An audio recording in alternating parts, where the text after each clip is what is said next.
My name is Daniel Mercer. I'm 38, a single dad, and what happened on the morning of October 12th changed my life forever. It was cold that morning in Cleveland. Not snowy yet, but the kind of wind that cuts through your sleeves. My son Eli was still asleep on the couch, curled under a blanket too small for him. I'd given him the last of the cereal the night before, told him I wasn't hungry. Truth was, we had nothing left in the pantry. I opened the mailbox expecting bills. Maybe another red notice. Instead, there was this thick cream envelope. No stamp, no return address. Just my name written in dark blue ink, like the kind people used to write love letters. I opened it right there in the hallway. The paper inside was stiff, formal, typed. It said I was the sole heir to the Mercer estate, a property in Willow Creek, Pennsylvania. Said I had 10 days to claim it or lose all rights. I don't have family. My dad died when I was 6. My mom never mentioned an uncle, cousin, nothing. I've been on my own most of my life. But the deed was real, stamped, notarized, and our apartment lease was up in 2 weeks. So the next morning, I loaded our clothes, Eli's glove, and an old photo album into the truck and drove east. When we pulled up to the mansion, Eli said, "Dad, it looks like a haunted castle." He was right. Ivy crawling up the brick. Windows shattered. The gate leaned like it didn't want us there. That night, in the master bedroom, I found a hidden panel in the wall. Inside was a letter written in my wife's handwriting. She's been dead 3 years. I didn't sleep that night. The letter from Rachel, my dead wife, sat on the floor like it was breathing. Her handwriting, her name, and one line that kept echoing in my head. Protect Eli. I wanted to believe it was some kind of mistake, a sick joke, but deep down, I knew it wasn't. The next morning, I tried to shake it off, focused on fixing what I could. The pipes groaned like they were alive. The lights flickered when the wind picked up. The furnace coughed dust. Eli said he heard scratching behind the walls. I told him it was mice. It wasn't. Later that day, I went into town for groceries. The cashier didn't speak, just scanned my items with a twitch in her jaw. When she handed me the receipt, she didn't look me in the eye. No one did. Outside, I saw a no trespassing sign nailed to a telephone pole, with my house address scrawled underneath it in red spray paint. Back home, I found a man walking around the mansion, measuring the yard. Said he was with the township. No paperwork, no ID, just a smirk. That night was my birthday. Eli made me a card. We sat on the floor and ate cold canned chili with plastic spoons. He asked if this house was cursed. I didn't know how to answer. Later, I took out the trash and that's when I saw it nailed to the old oak tree by the driveway. A torn missing person poster. My face on it. But the name said Michael Keller, not Daniel Mercer. And beneath it, in faded ink, "Do not trust the records. He's not who he says he is." I didn't tell Eli about the poster. I took it down, folded it into my coat pocket, and acted like everything was normal. But inside, I felt like I was slipping, like I'd stepped into someone else's life, or someone had stepped into mine. The next day, a black SUV pulled into the gravel drive. Clean, shiny, out of place next to our busted old truck. A man stepped out. Sharp suit, perfect shoes, eyes like cold steel. He introduced himself as Victor Harlan, a real estate consultant. He smiled like a man who already owned everything he touched. "I heard you inherited the Mercer place," he said. "Must be a big adjustment. You sure you're ready for this kind of property?" I told him I wasn't selling. His smile didn't move. That afternoon, someone broke into the mansion. Nothing stolen, but the room where I'd hidden Rachel's letter was torn apart. Mattress flipped, drawers dumped, even floorboards pulled up. The letter was gone. When I went to file a report at the tiny sheriff's office, the deputy barely looked up from his desk. He glanced at my name and said, "Maybe you should leave town before things get worse." Eli came home from school with bruises on his arm. He said 3 kids pushed him into the mud and told him his dad was a thief. That night, as I stared out the cracked bedroom window, Victor's words came back to me. "You sure you're ready for this kind of property?" And that's when it hit me. He didn't want to buy the house. He wanted something inside it. Something only I had the right to claim. But whatever it was, they were willing to scare, steal, and hurt a kid to get it. The attic smelled like dust, old wood, and secrets. I hadn't been up there since we moved in. The ladder creaked with every step, like it didn't want company. I brought a flashlight, though the beam barely cut through the dark. Stacks of boxes lined the walls, some labeled, some just marked with excess. Most were empty, but one was heavier than the rest. It was a trunk, old, metal, locked tight with a rusted latch. I pried it open with a crowbar from my dad's old toolbox. Inside, books, a small wooden box, and a leather-bound journal. The initials on the journal stopped my breath. R.M. Rachel Mercer. It wasn't just hers, it was her handwriting. Pages full of messy, emotional writing. Notes, sketches, dates. There were entries about Eli, about me, and near the back, something else. She mentioned a man named Silas Keller. She wrote, "If anything happens to me, the answers are beneath the floor." Silas knew. My death wasn't an accident. I nearly dropped the journal. In the wooden box was a USB flash drive, wrapped in cloth. When I plugged it into my laptop, a folder popped up instantly. Project Keller. Encrypted files. Maps. Blueprints. Government tags.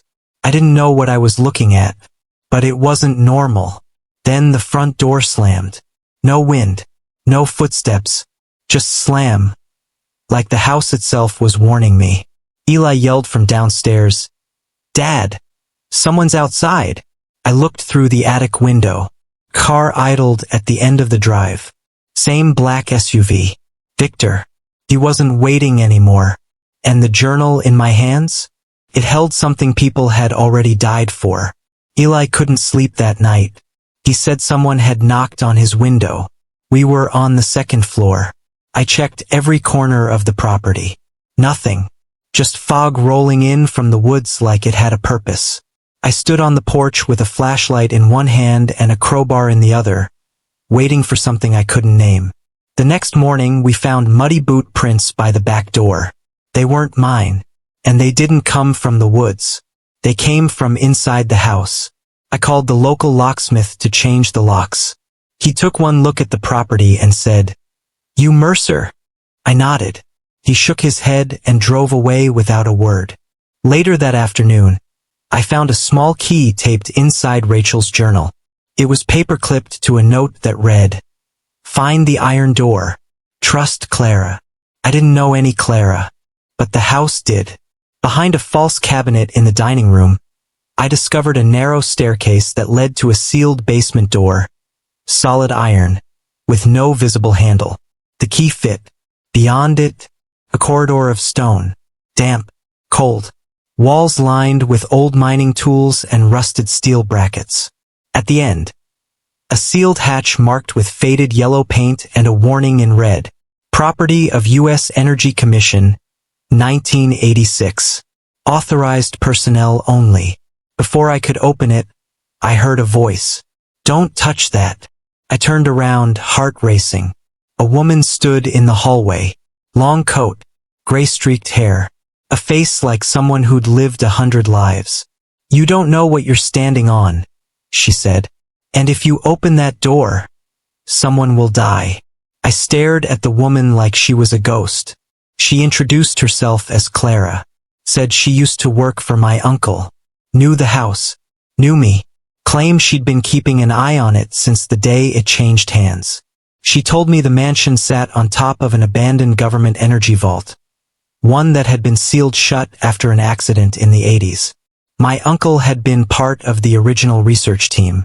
"You're not the first Mercer they've tried to erase," she said. "But you might be the last." She didn't say who they were. Not yet. She warned me not to trust anyone. Not the sheriff. Not the town. And especially not Victor. When I asked how she knew Rachel, her lips tightened. She was trying to finish what your father started, Clara said. She died because she got too close. Felt like someone had thrown ice water into my lungs. I needed answers. I needed help. So I called the only person I trusted, Marcus, my best friend since high school. He drove in from Columbus that night. Said he'd stay a few days, help me figure things out. But something felt off. He kept asking about the USB, about the journal, about Clara. The next morning, while I was out back fixing a window frame, I heard him in the study, talking on the phone. I'm telling you, he has it. The drive, the blueprint, everything. I froze. He paused, then said, yeah, he still thinks I'm here to help. I didn't confront him. Not yet. Because the moment I did, I'd have no one left. And something told me, Marcus wasn't acting alone. Clara met me on the back porch that night. Rain tapped the roof like it was trying to say something we couldn't hear. She handed me a photo. Faded. Edges curled. It was of a man. Tall, wide smile, standing in front of the same mansion I was now living in. He had a baby in his arms. That's your grandfather, she said. And that baby was your mother. I stared at her, confused. You're not just his grandson, she said. You're his last living link. I asked her what that meant. She took a deep breath. In 1984, your grandfather built something that could have changed the world. A clean energy core, self-sustaining, no fuel required. He called it the Ember Engine. Quiet, powerful, unlimited. She paused, looked me straight in the eyes. They tried to steal it. Energy corporations, government men. So your grandfather sealed it underground and vanished. Your father tried to finish the work, she said. But when he wouldn't play along, they made it look like an accident. Burned his name. Wiped your family out of the records. My throat tightened. And Rachel? I asked. Clara nodded slowly. She found the blueprints. Tried to go public. That's why Victor went after her. I felt like the ground was gone beneath me. Everything I knew about my family was a lie. And the truth had teeth. You can walk away, Clara said. But if you stay, you finish what they died protecting. I looked through the rain-streaked window at Eli, sleeping on the couch, arms wrapped around my old hoodie. They'd buried 3 generations trying to kill this secret. I wasn't going to let them take the 4th. The next morning, a manila envelope was taped to the front door. Inside, a court summons. Victor was suing me for fraudulent inheritance. He claimed I used a false identity, Michael Keller, to steal the Mercer estate. Attached was a photo of that same missing person poster. The one with my face. It didn't stop there. An hour later, the school called. Eli never showed up. I dropped everything and drove to the school so fast my tires squealed. His teacher said he was marked present that morning. But no one saw him after second period. No one had answers. I raced back home, screaming his name through the woods, the driveway, the halls of the mansion. Then I saw it. A small envelope on Eli's pillow. No stamp, no handwriting. Just a typed message. 24 hours. Bring the drive and the blueprints. Come alone. Or the boy disappears forever. Couldn't breathe. Clara tried to calm me down. It's a trap. They're trying to flush you out. I didn't care. I'd burn the entire house to the ground if it meant getting Eli back. That night, someone spray-painted across the mansion's front windows in giant red letters. Surrender or burn. Victor wasn't bluffing anymore. This was war. I went to the sheriff with the ransom note. He read it, then looked me dead in the eyes and said, "Maybe this is what happens when you mess with things you don't understand." That's when I knew. They were all in on it. The town, the law, the land itself. I had 24 hours. 1 USB. 1 blueprint. 1 impossible decision. I wasn't going to hand them the future my family died protecting. But I also wasn't about to bury my son next to them. I didn't sleep. I didn't eat. I just planned. By sunrise, I was standing on the steps of the county courthouse, clutching the flash drive in one hand and the blueprint in the other. Clara stood beside me in her old trench coat, holding the original diary. My grandfather's, my mother's, and Rachel's story stitched together across decades. We weren't there to beg. We were there to expose. Inside, Victor sat like a king, perfect suit, smug grin, a team of lawyers behind him. I had no one, just the truth. When I took the stand, I opened the drive on the courtroom projector. Blueprints, audio logs, journal entries, emails, all of it. The Ember engine, the shutdown, the cover-up, the bribes, the deaths. Clara took the stand next. She laid it all out. Names, dates, signed documents. The courtroom shifted. Reporters started scribbling. Phones came out. Someone gasped. Then the judge asked, "And what proof do you have that this technology was real?" That's when the back doors opened, and Eli walked in, safe, holding a small metal device in his hand. Behind him, my ex-wife, the same woman I thought had abandoned us. She took the stand and said, "I never left. I went underground. I helped Clara leak the first letter. Rachel was my sister." Victor's face drained of color. The room exploded. Flashbulbs. Reporters shouting. A crowd forming outside. Victor tried to leave. He was arrested before he hit the lobby. Eli ran into my arms and whispered, "I knew you'd find me." I didn't say anything, because for the first time in years I couldn't speak. I just held my son and listened to the sound of everything finally cracking open. The house is quiet now. No more creaking floors. No more shadows at the edge of the hallway. No more eyes watching us from behind dusty glass. It's just quiet. The investigation blew everything open. News crews camped outside for weeks. Whistleblower networks ran exposés. The Ember engine became real. Overnight, our name, Mercer, went from forgotten to unforgettable. The government stepped in, not to bury it this time, but to build around it. A new research facility is going up 2 miles from the mansion. They offered me money, lots of it. I didn't take it. I asked for a job instead. I wanted to finish what my grandfather started with my own hands. Clara moved into the guest house. She says she wants to watch over Eli while I work. Eli calls her Graham now, like he always knew. As for my ex-wife, she didn't stay, but she didn't disappear either. She calls sometimes, sends postcards. She's out there, somewhere, still fighting from the shadows. Every night, Eli and I sit on the front porch with mugs of hot chocolate, just like Rachel used to do. He tells me about school, the lab, the dreams he has now. Not nightmares. Dreams. The kind with light. But this morning, something changed. The mail came late. I wasn't expecting anything. Just bills and the usual junk. But buried in the middle was a small envelope. Same cream paper. Same handwriting. Only this time it wasn't addressed to me. It was for Eli. And in the corner where a return address should have been, was a date. From 2049. I stared at it, heart frozen. Because that's when I realized this story wasn't over. It was just beginning.